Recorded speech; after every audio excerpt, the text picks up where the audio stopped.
Министр внутренних дел Коми вместе со служивцами поздравил ветерана Великой Отечественной и в прошлом коллегу-правоохранителя Федора Симпелева.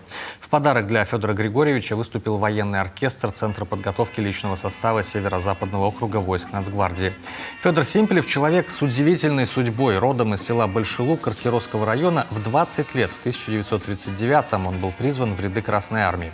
Служил в разных железнодорожных батальонах. В годы войны строил мосты и дороги для советских войск, почти всегда под вражеским огнем. Был ранен, но потом снова вернулся на фронт. Награжден орденами Красной Звезды Отечественной войны второй степени, медалью за взятие Будапешта. Разрешите от всей души поздравить вас с наступающим Днем Победы.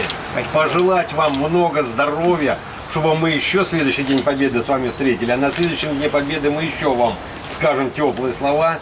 Спасибо вам за службу. Победу Федор Симпелев встретил в небольшой деревушке недалеко от Вены. Затем 26 лет честно отработал в МВД здесь, в республике. 7 лет Федор Григорьевич очищал столичный рынок от воров.